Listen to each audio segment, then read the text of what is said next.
lovelies, and welcome back to How to Marvel Rivals. As always, my name is Asmo, and today I got something special for you. A while ago, the devs have brought out some patch notes to help balance out some of the heroes in the game, and we will be discussing one of these heroes. Namely, we will be discussing the Golden God, the perfect human, Adam Warlock. If you've ever thought of switching from being a duelist to being a strategist, Adam Warlock is probably the way to go. Amongst strategists, Adam is most definitely meant to do damage alongside the duelists. If you have a comp that sees two strategists already raring to go and someone is hovering over Adam, you better hope those other two strategists don't switch off, because they are there to just go into the fight and annoy those flyers everyone else will most likely ignore. Because for all intents and purposes, Adam is basically just a duelist with self-sustain. With a base health of 250 and a base movement speed of 6 meters per second, as well as no movement buttons to speak of, Adam is definitely one of the slowest characters in the roster. You will be the last to show up to the fight in most cases, however, his healing abilities make him one of the hardest characters to get rid of, meaning he is perfect for holding point with the tank when everyone else needs to run back in. Before we get into his sustainability, however, let's talk about his attacks. Adam's normal attack is called Quantum Magic. It is a single cast hit scan attack that does 60 damage per hit and shoots off 2 rounds per second. Quantum Magic has an ammo count of 15, so you do need to reload your shiny golden bird staff, but if you can hit your shots well, you will be deleting enemies left and right, and they will be trying to get rid of you as you run around healing yourself on the battlefield.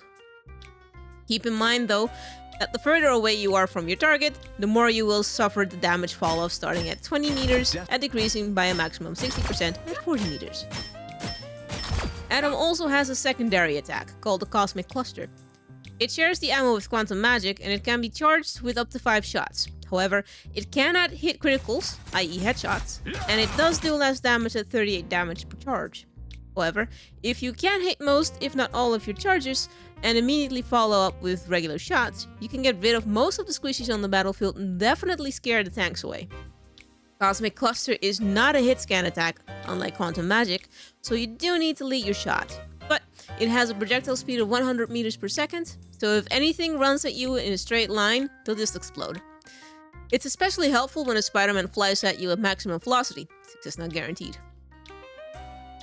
Next, let's talk about Adam's healing abilities. Remember how I said it's hard to get rid of Adam Warlock? This is mainly because of Adam's main healing ability, Avatar Livestream. This healing ability is a burst heal. It does a maximum healing of 95 HP and bounces around your teammates, healing those that are caught within it. It has a range of 20 meters, so if people are not hit by it consistently, it means that they are too far away. This usually applies to flyers and flankers, so be aware that you might not be able to heal them. Avatar Livestream can either be used on a target or untargeted. If you use it targeted, you do not heal yourself and the 95 healing gets distributed amongst 3 targets. If one or more of these targets are at full health, the healing goes to whoever isn't at full health. And if there is someone around the corner or out of reach who needs healing, you can heal them in this way, because you don't need to be close to them. The 20-meter range does still apply to this situation, so be careful. If you use it while not targeting anyone, however, you heal yourself for 35 HP before it bounces. Avatar Livestream has 2 charges, and each charge takes 6 seconds to come back. However, if you can hit your headshots with Quantum Magic, you will shave off 1 second per headshot in your charges, meaning you will get your healing back faster. This change was implemented with the recent mid-season balancing patch, so this is a new feature.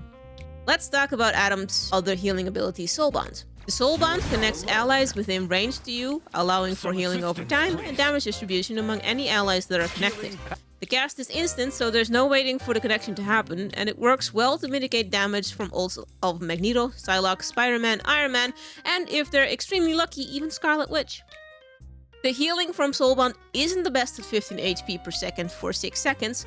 However, if your fellow healer pays attention, or if you have your finger clickies after livestream, you don't have to worry about anyone dying on your team. However, if you are low health and you know you won't be able to survive taking too much damage, you don't have to worry. If Adam would take damage that exceeds his HP pool, you will automatically cut off the soul bond at 1 HP, so you can try and find a health back, if your co-healer isn't paying attention, or you don't have your finger clickies up. The link will also be broken if your allies leave the link's range, or when enough damage has been sustained. Be aware that it has a 40-second cooldown, so you have to time your soulbound and plan them out for when to use it. Talking about long cooldowns, Adam Adam Warlock has a passive ability called Regenerative Cocoon. This ability allows him to regenerate within a certain amount of time after dying, allowing him to stay on the battlefield for longer to help his teammates in the heat of battle. This ability has a cooldown of 105 seconds, so be careful when and how you use it.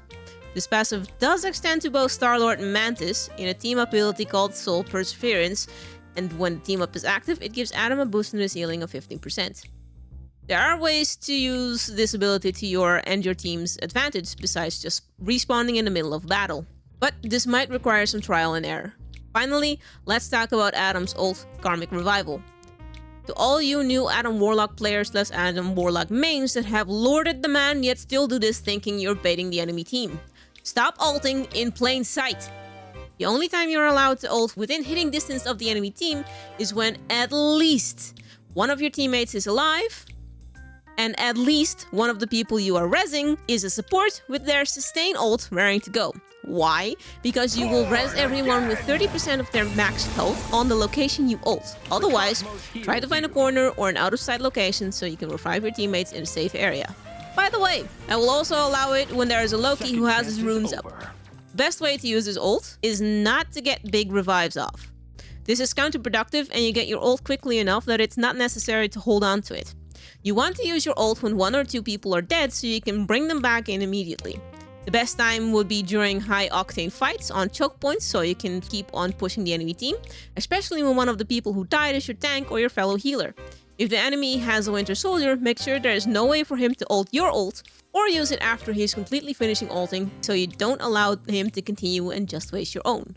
And that does it for Adam Warlock. I hope this video has helped you guys understand how to use the Man of Gold with the most tragic MVP screen by far. If it did, and you now no longer ult on points where the enemies can immediately get rid of your teammates, maybe leave a like and consider subscribing to the channel. And if there's anyone you guys want me to make a video on so you guys can learn how to play them, leave a comment down below. For now, I will say thanks so much for watching and I will see all you lovelies next time. Bye!